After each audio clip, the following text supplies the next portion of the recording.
Hello student, welcome back to my channel. तो आज के लेक्चर में हम स्टूडेंट पोएम एक्सप्लेनेशन डिस्कस करने वाले हैं। ग्रेड 9 का बी हाइव की बुक है और जो आपकी पोएम का नेम है वो है rain on the roof. Student, ये जो पोएम है ये काफ़ी आप लोगों ने भी ये फील करा होगा। रूफ मतलब यानी जो छत होती है, और जब उसके ऊपर बारिश की बूंदें गिरती हैं, रेन ड्रॉप्स गिरती हैं, तो हमें कैसा फील होता है, हमारी क्या क्या मेमोरीज दोबारा रिकनेक्ट हो जाती है। तो वही आज हम इस पोएम में डिस्कस करने वाले हैं। इसमें मैं आपको एक्सप्लेनेशन के साथ साथ राइमिंग स्कीम और साथ में इसके लिटरेरी डिवाइसेस भी बताऊंगी, ताकि आपको ये पोएम और अच्छे से इजी हो जाए। तो चलिए लाइन बाय लाइन इसका एक्सप्लेनेशन समझना शुरू करते हैं। Rain on the roof. तो पोएम के टाइटल से ही स्टूडेंट हम लोग अंदाज़ा लगा सकते हैं कि जो पूरी पोएम है ये रेन के बारे में है, बारिश के बारे में है। तो यहाँ पे जो बेसिकली जो पोएट है वो हमें क्या बता रहा है, वो मेमोरीज़ बता रहा है, वो अपनी यादें बताने वाला है जो उसे उस बारिश से याद आती है। और जो साउंड है रेन ड्रॉप्स का जब उसकी छत पे गिरता है, तो वो क्या उसकी स्वीट मेमोरीज़ थी जो उसकी पास्ट में थी, वो सब हमें बताने वाला है। तो चलिए इसको पढ़ना शुरू करते हैं। When the sky is covered with dark clouds and it starts raining, यानी कि जब जो पूरा आसमान होता है वो काले बादलों से घिरा हुआ होता है, पूरा कवर होता है, and it starts raining, और उसके बाद बारिश शुरू हो जाती है।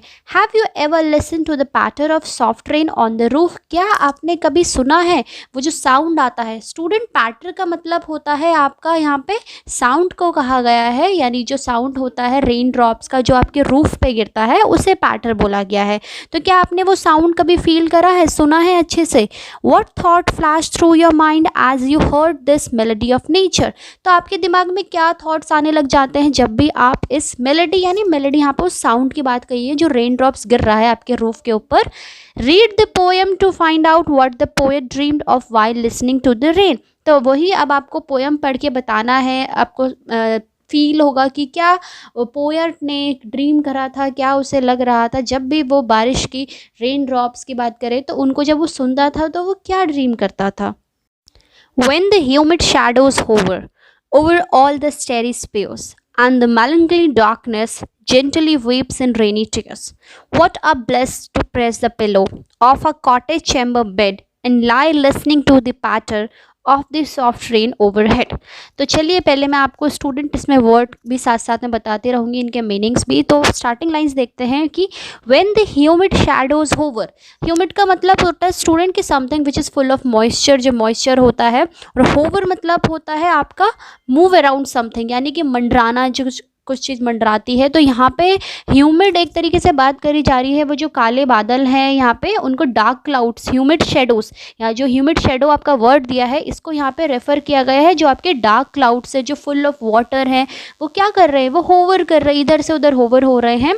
Over all the starry sphere. Starry sphere यानी कि जो रात की बात हो रही है, यहाँ पे रात हो रही है जब स्काई जो फुल ऑफ दीज क्लाउड्स है एंड जो मॉइस्चर है जिसमें फुल ऑफ वाटर है, जो बिल्कुल बारिश लाने को तैयार है, जो इधर से उधर रोम कर रहे हैं। और स्टारी स्पेयर्स बेसिकली यहाँ पे रात की बात हो रही है कि स्काई के टाइम पे रात में जब फुल ऑफ स्टार्स होते हैं, जब पूरी रात अच्छे से होती है, जिसमें तारे टिमटिमा रहे होते हैं, उस टाइम पे क्या होता है, जो ह्यूज क्लाउड्स, बड़े बड़े क्लाउड्स होते हैं जिसके अंदर मॉइस्चर होता है, वो क्या करते हैं, वो इधर से उधर स्पेयर में एक तरीके से होवर कर रहे होते हैं। नेक्स्ट देखिए आपकी लाइन क्या कहती है हमारी, and the melancholy darkness. Melancholy का मतलब होता है स्टूडेंट की सैड की बात हो रही है, जो मेलंकली होता है सैड डार्कनेस, जेंटली वीप्स इन रेनी टीयर्स। यहाँ पे पोएट क्या कह रहा है कि जब वो जो स्काई में वो जो क्लाउड्स है इधर उधर अपेयर हो रहे हैं, वो बेसिकली कैसे लग रहे हैं, वो लग रहे हैं बहुत सैड से। यहाँ पे पोएट क्या कर रहा है, the poet is comparing rain drops to the tears and he also says that the dark sky which seems to be very sad and it appears as it crying and the raindrops are the tears shed full by it। यहाँ पे जो poet basically क्या कह रहा है कि वो जो मेलंकली डार्कनेस है, डार्कनेस यहाँ पे बेसिकली वो उसको कंपेयर कर रहा है एक तरीके से आपकी रात से, जो है कि वो जो स्काई है वो इस तरीके से ऐसा लग रहा है कि जैसे वो अपने टेयर्स शेड कर रहा हो, यानी कि जो रेन ड्रॉप्स है वो उसके एक आंसू की तरह है, कि वो स्कार्स जो है एक तरीके से उसमें से आंसू निकल रहे हैं। What a bliss to press the pillow of a cottage chamber bed। Cottage chamber मतलब होता है स्टूडेंट की बेडरूम की बात हो रही है, और ब्लिस मतलब होता है हैप्पीनेस।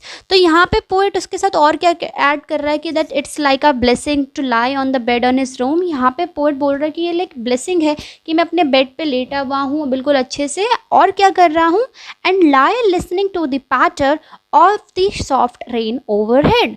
पैटर का मतलब होता है स्टूडेंट की the sound of rain drop falling on the roof, जो छत पे गिरती है वो बारिश की बूंदें, उस साउंड को हम पैटर बोलते हैं।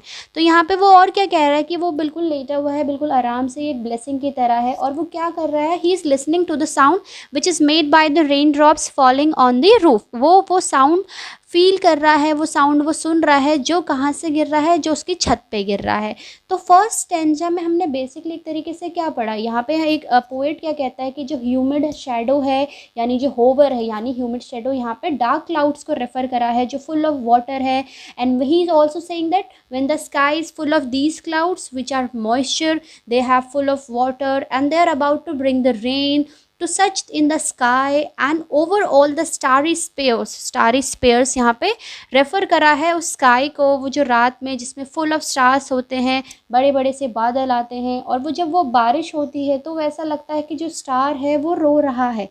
और उसके बाद वो रेन ड्रॉप्स को किससे कंपेयर कर रहा है, वो टेयर से कंपेयर कर रहा है। वो कहता है ना स्काई, डार्क स्काई बहुत सैड सा लग रहा है, जैसे हम सैड होते हैं तो हम रोते हैं, तो वैसे ही वो कह रहा है कि वो जो स्काई है वो एक तरीके से डार्कनेस सैड हो चुका है, और वो जो रो रहा है उसकी जो रेन ड्रॉप्स है वो टेयर्स हैं जो छत पे गिर रही हैं। और वो कहते हैं कि एक ब्लेसिंग भी है कि मैं अपने बेड पे आराम से सोया हुआ हूँ और उस साउंड को बहुत अच्छे से सुन रहा हूँ। तो ये था हमारे फर्स्ट स्टेंजा में। अब बात करते हैं हमारे सेकंड स्टेंजा की। Every tinkle on the shingles has an echo in the heart, and 1,000 dreamy fancies into busy being start, and 1,000 recollections weave their air thread into woof as I listen to the patter of the rain upon the roof. Student अब देखिए, tinkle का मतलब क्या होता है, tinkle होता है एक छोटी सी लाइट रिंगिंग साउंड होता है, उसको बोला जाता है। और शिंगल होता है rectangular wooden tiles used on the roof. आपकी जो छतों पे रूफ में जो रेक्टेंगुलर शेप में टाइल्स यूज़ होती हैं, आपने देखी भी होंगी मोस्टली घरों के शेड पे। अगर हम बात करें ऊपर से छत के उस पर रूफ पे, इन द सेंस ये नहीं कि बिल्कुल फर्श पे, रूफ इन द सेंस कि उसका साइड कॉर्नर होता है जो स्लाइटली होता है। आपने रेड अलग अलग कलर्स में टाइल्स देखी होंगी, तो उसको हम बोलते हैं हमारा shingles. Has an echo in the heart. यहाँ पे क्या पोएट क्या कह रहा है, पोएट यहाँ पे अपनी फीलिंग्स बताना शुरू कर रहा है। He is expressing his feeling then when he hears the rain drop which is falling on the roof top of his house. He also says that every tinkle on the shingle has an echo in his heart, मतलब हर उस tinkle की उसको आवाज़ आती है जो शिंगल पे गिरती है, उसके हार्ट में वो एक एको करती है। एको मतलब एक तरीके से रिपीट करना साउंड को। तो जितनी बार बूंदें छत के उस शिंगल पे गिरती हैं, तो उतनी बार वो जो बूंदें हैं, वो जो साउंड है, वो उसको रिपीट करता है उसके हार्ट में। इन and 1,000 dreamy fancies into busy being a start. And whenever he heard falling on the rooftop that sound of rain, the sound repeat in his heart, and in his dream he has many different fanciful imaginations. And he also added that the sound of rain falling on the rooftop creates many new create different dreams in his mind. यानी कि यहाँ पे poet और क्या कह रहा है कि जब वो बूंदे जब वो शिंगल पे गिरती है, तो उसके जब वो हार्ट में एक तरीके से साउंड रिपीट होता है, तो वो साउंड उसको कहाँ ले जाता है, उसकी इमेजिनेशन वर्ल्ड में लेके चला जाता है, फैंसीज में ले जाता है, ड्रीम लैंड में उसे लेके चला जाता है, जहाँ उसको बहुत अलग अलग नए नए उसको ड्रीम्स मिलते हैं। into a busy being start। into busy being start का मतलब स्टूडेंट यहाँ पे यूज़ हुआ है, busy being basically human beings के लिए यूज़ किया है, और यहाँ पे पोएट खुद के लिए कह रहा है कि उसके बाद देखिए and 1,000 recollections weave their airheads into woof। woof होता है वेफ्ट एक तरीके से, जहाँ पे जो थ्रेड होता है वो लूम में अक्रॉस यानी कि वुवन करा जाता है, जो बुनने का होता है एक तरीके से। तो यहाँ पे he also recollect many memories of the past which come back into his mind as dreams. बहुत सारी मेमोरीज जो होती हैं रिकलेक्ट हो जाती है, उसके दिमाग में आ जाती हैं जो उसकी पुरानी होती है। And what he do that, he also say that as a listen to the patter of the rain. Patter वही स्टूडेंट जो बारिश का साउंड होता है जो उसके रूफ में गिरता है।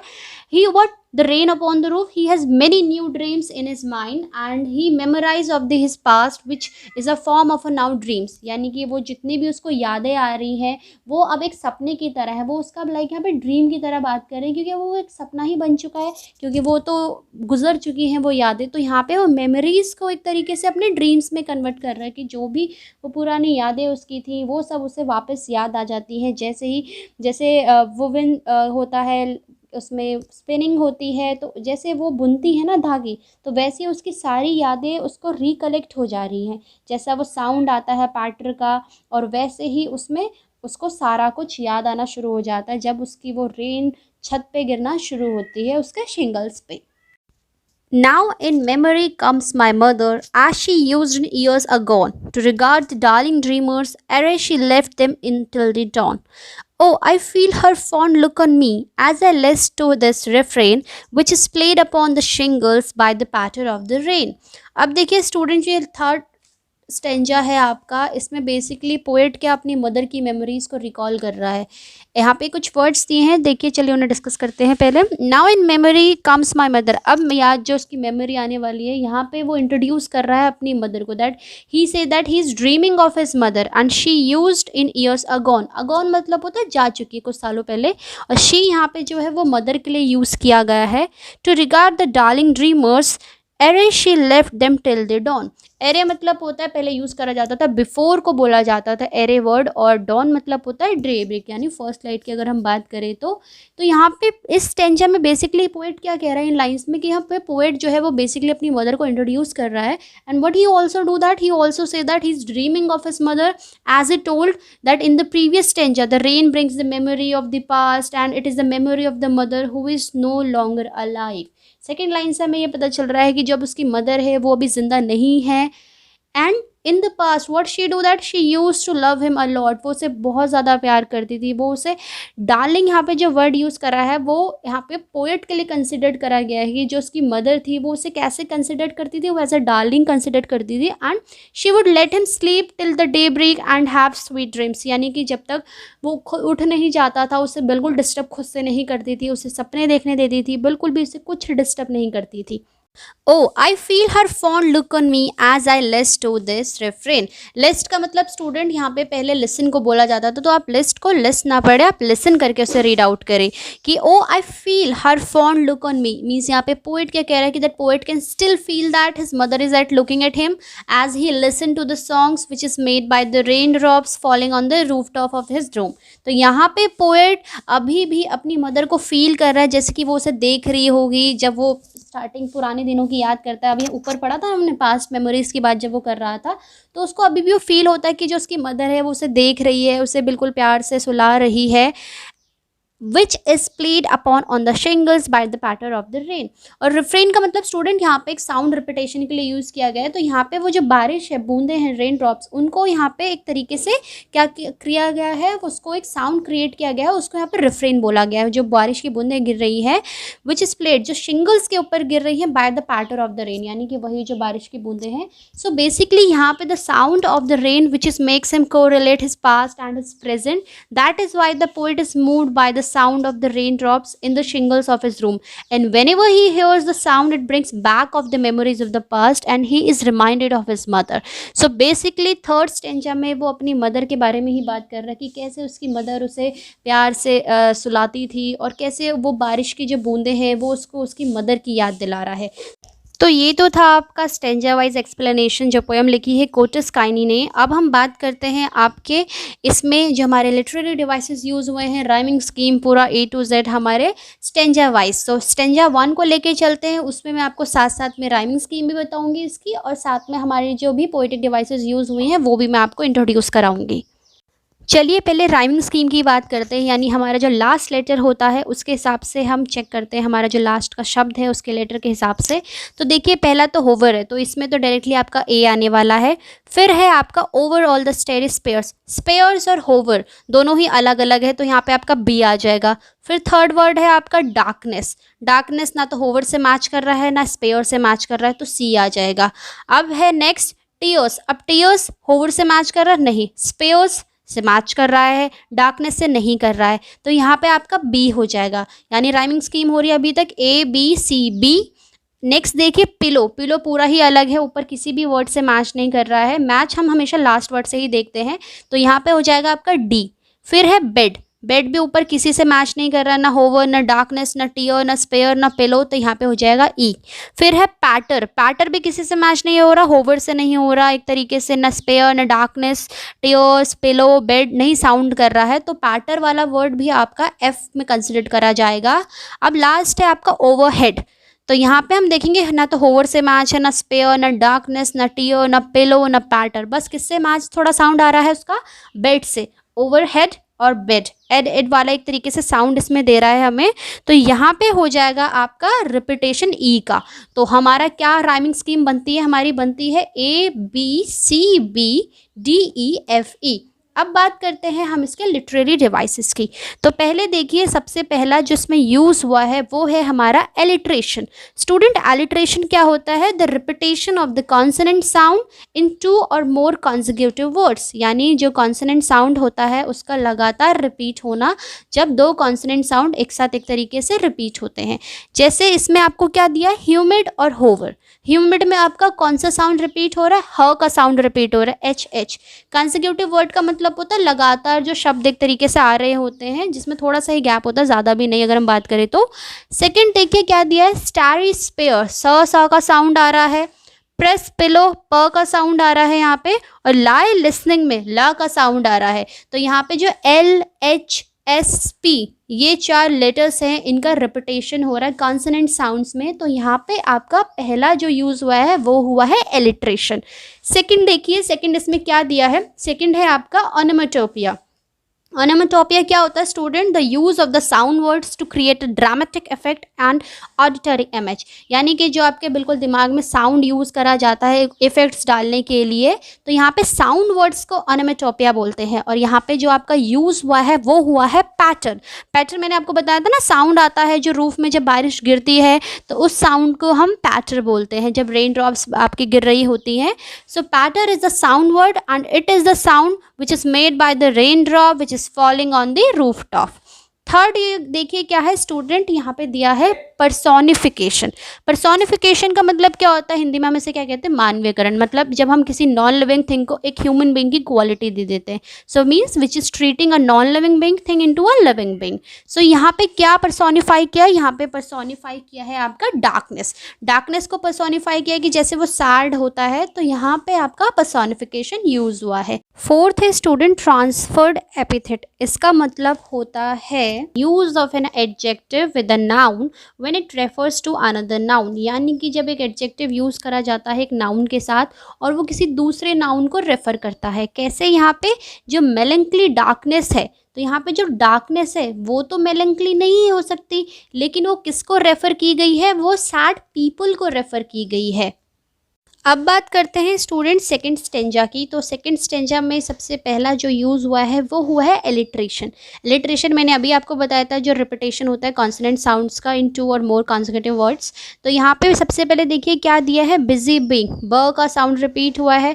देयर थ्रेड, टीएच वाला द का साउंड रिपीट हुआ है एक तरीके से। और यहाँ पे आपको रेन रूफ, र का साउंड रिपीट हुआ है। तो बी, टीएच और र, ये 3 साउंड्स आपको यहाँ पे रिपीट हुए हैं। सेकंड की बात करें तो ओनोमेटोपिया। ओनोमेटोपिया में क्या होता है, साउंड इफेक्ट्स जो होता है। तो यहाँ पे आपको 2 साउंड दिए हैं, टिंकल और पैटर, यानी जो साउंड होते हैं जो रेन ड्रॉप से होते हैं। थर्ड की बात करते हो पर्सोनिफिकेशन। यहाँ पे स्टूडेंट पर्सोनिफाई क्या हुआ है, नॉन लिविंग को कैसे लिविंग बीइंग में बनाया है। जो रिकलेक्शन है, रिकलेक्शन आपने देखा था ना, एक वर्ड आता है जब वो मेमोरीज रिकलेक्शन करना शुरू कर देता है, एक तरीके से अपने ड्रीम्स को बुनना शुरू कर देता है लूम में। तो यहाँ पे recollection is personified when he says that they weave dreams, यानी कि वो ड्रीम्स वीव करते हैं। लास्ट है आपका स्टूडेंट इसमें ट्रांसफर्ड एपिथेट। ट्रांसफर्ड एपिथेट यहाँ पे dreamy fancies. Dreamy fancies means it doesn't mean that the fancies are dreamy but refers to the people who have dreams। तो यहाँ पे कैसे एक एडजेक्टिव के नाउन ने दूसरे नाउन को रेफर करा है। तो ये था इसका आपका पोइट्री डिवाइसेस। अब बात कर लेते हैं राइमिंग स्कीम की। तो स्टूडेंट देखिए इसमें राइमिंग स्कीम क्या दी है। अगर हम वर्ड देखें शिंगल, तो शिंगल तो पहला ए हो गया, ठीक हो गया। नेक्स्ट देखते हैं हम हर्ट। शिंगल और हर्ट कहीं दूर दूर तक कनेक्शन नहीं है, तो ये क्या हो जाएगा, ये हो जाएगा आपका बी।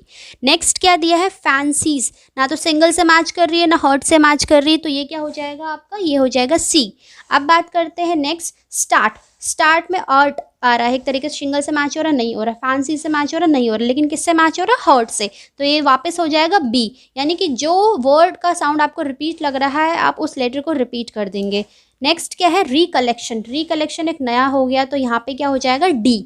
उसके बाद है वूफ। वूफ भी नया सा है, किसी से मैच नहीं कर रहा, ऊपर से जो वर्ड्स आ रहे हैं, तो ये हो जाएगा ई। फिर है पैटर। तो पैटर भी ना तो सिंगल ना हर्ट ना फैंसी स्टार्ट रिकलेक्शन वूफ किसी से मैच नहीं कर रहा है, तो क्या हो जाएगा एफ। फिर है आपका रूफ। अब रूफ किससे मैच कर रहा है, देखिए सिंगल से मैच हो रहा नहीं, हर्ट से नहीं, फैंसी नहीं, स्टार्ट नहीं, रिकलेक्शन नहीं, पैटर्न नहीं, लेकिन किससे मैच हो रहा है साउंड, वूफ से, तो ये वापस ई हो जाएगा। तो इसका जो राइमिंग स्कीम बनेगा वो क्या बनेगा, A B C B D E F E. अब थर्ड स्टेंचा की बात करें तो सबसे पहले चलिए इसकी राइमिंग स्कीम ही समझ लेते हैं। अब आई होप कि अभी तक हमने 2 स्टेंचा कर लिए हैं तो आपको राइमिंग स्कीम करने में कोई प्रॉब्लम नहीं होगी। तो चलिए मैं आपको इसका भी बता देती हूँ। तो देखिए पहले क्या दिया है, माई मदर, तो ये बेसिकली ए हो गया, मदर दिया है अलग साउंड है, तो सबसे पहला तो हम ए ही कंसिडर करते हैं। फिर है अगॉन। अगॉन मदर से कोई मैच नहीं कर रहा, तो इट मीन्स ये बी हो गया। ड्रीमर। ड्रीमर ना तो आपके मदर से मैच कर रहा है ना आपके अगॉन से, ड्रीमर्स अलग साउंड आ रहा है, स का साउंड एक तरीके से, तो वो किसी से मैच नहीं, तो ये हो जाएगा सी। फिर है आपका डॉन। तो अगॉन डॉन, न एक तरीके से साउंड दे रहा है, तो ये आपका रिपीट हो जाएगा बी। फिर है मी। मी किसी से मैच हो रहा नहीं हो रहा, ई हो गया एक तरीके से, यहाँ पे क्या हो जाएगा, सॉरी डी हो जाएगा आपका सी के बाद। फिर है आपका रिफ्रेन। रिफ्रेन किसी से मैच कर रहा नहीं कर रहा, तो क्या हो जाएगा, ई हो जाएगा। फिर है शिंगल। शिंगल ऊपर किसी भी वर्ड से मैच नहीं कर रहा है, तो क्या बन जाएगा, एफ बन जाएगा। और फिर जो हमारा लास्ट वर्ड है रेन। रेन देखो आपका किससे मैच कर रहा है, मदर, अगॉन, ड्रीमर, डॉन, मी, शिंगल किसी से नहीं कर रहा, किससे कर रहा है, रिफ्रेन से, तो इसका राइमिंग हो जाएगा ई। तो राइमिंग स्कीम इसकी क्या बनेगी आपकी, A B C B D E F E. तो ये तो था राइमिंग स्कीम। अब बात करते हैं इसके पोइट्री डिवाइसेस की। तो सबसे पहला जो इसमें यूज़ हुआ है वो हुआ है आपका एलिट्रेशन। अब आई होप कि आपको एलिट्रेशन समझ आ गया होगा कि कॉन्सिक्यूटिव साउंड जो होते हैं 2 या 2 से ज़्यादा, उसमें रिपीटेशन जो कॉन्सोनेंट साउंड होता है उसका होता है। इसमें क्या दिया है, मेमोरी माई मदर, म साउंड रिपीट हो रहा है। और नेक्स्ट देखिए डार्लिंग ड्रीमर्स, ड साउंड रिपीट हो रहा है, तो यहाँ पे 2 साउंड रिपीट हुए हैं, म और ड, यानी एम और डी। नेक्स्ट है इसमें ओनोमेटोपिया दिया है। सेमोटोपिया होता क्या है, तो ओनोमेटोपिया क्या होता है स्टूडेंट, कि जो साउंड होता है, ड्रामेटिक इफेक्ट्स दिए जाते हैं हमारी इमेजिनेशन के लिए। तो यहाँ पे क्या दिया है, यहाँ पे दिया है आपका पैटर। पैटर साउंड दे दिया है, तो ये हो गया आपका ओनोमेटोपिया। तो बेसिकली इसमें आपके 2 ही पोइटिक डिवाइसेस थे। तो ये तो था पोइटिक डिवाइसेस का। अब कुछ इसमें इंपॉर्टेंट फ्रेजेस हैं, उनको हम डिस्कस कर लेते हैं कि उसका मतलब क्या होता है। Humid shadow refer to the dark clouds which are full of water. यानी पहला फ्रेज हमारा जो दिया है वो ह्यूमिड शेडो है, जो क्या रेफर करता है, वो डार्क क्लाउड्स को रेफर करता है जो फुल ऑफ वाटर है। सेकंड है हमारा स्टारी स्पेयर। स्टारी स्पेयर्स क्या रेफर करता है student, it refers to the sky at night time which is full of stars. यानी जो रात का आसमान होता है जिसमें बहुत सारे तारे होते हैं चमचमाते हुए। ब्लिस मीन्स अ ब्लेसिंग, और ब्लेस का मतलब होता है ब्लेसिंग्स। ब्लेस आपकी ब्लेसिंग्स के लिए यूज़ किया गया है यहाँ पे। नेक्स्ट है आपका 1000 dreamy fancies into busy being start. यहाँ पे मतलब है कि the people start having very sweet dreams. यहाँ पे जो लोग हैं वो बहुत सारे स्वीट ड्रीम्स स्टार्ट कर देते हैं देखना। बिजी बीइंग यहाँ पे ह्यूमन को कंसिडर करा गया है, और यहाँ पे पोएट खुद को भी कंसिडर करता है बिजी बीइंग के उसमें। नेक्स्ट है आपका 1000 recollections weave their air threads into woof। इसका मतलब होता है कि when people are asleep, memories of the past come back into their mind in the form of dreams। जो memories होती हैं वो हमारे, जब हम सोए हुए होते हैं एक तरीके से, तो हमारे दिमाग में आती है, और वो कैसे लगती है, जैसे बुनता है ना धागा, वैसी वो सारी मेमोरीज हमारे दिमाग में बुन रही होती है एक तरीके से। लास्ट फ्रेज है आपका इसमें डार्लिंग ड्रीमर्स। तो डार्लिंग ड्रीमर्स यहाँ पे पोएट ने अपने सिबलिंग्स के लिए भी कहा गया है और अपने लिए भी कहा है कि जब वो बच्चे थे तो उनके बहुत सारे स्वीट ड्रीम्स होते थे, और उनकी जो मदर थी वो उन्हें बहुत प्यार करती थी, और वो उनको, उनके लिए एक तरीके से उनके लिए डार्लिंग्स थे। एक चीज़ और ध्यान रखिएगा स्टूडेंट, अब इसमें जो पोएट है वो कोई अब चाइल्ड नहीं है, वो मेच्योर हो चुका है, और उसकी जो मदर है वो अब जिंदा नहीं है, she is not alive any more. तो ये था आपका पूरा एक्सप्लेनेशन। उम्मीद करती हूँ कि अब आपको अच्छे से सारी चीज़ें समझ आ चुकी होंगी। और अगर आपको ये एक्सप्लेनेशन अच्छा लगे तो इसे फटाफट से लाइक, कमेंट, शेयर, और अगर आप नए हैं तो चैनल को सब्सक्राइब करना ना भूलें। और स्टूडेंट अगर कोई प्रॉब्लम होती है, कोई क्वेरीज होती है, तो डिस्क्रिप्शन पे मेरे लिंक्स है ऑलरेडी, आप लोग मुझे वहाँ से कॉन्टैक्ट कर सकते हो।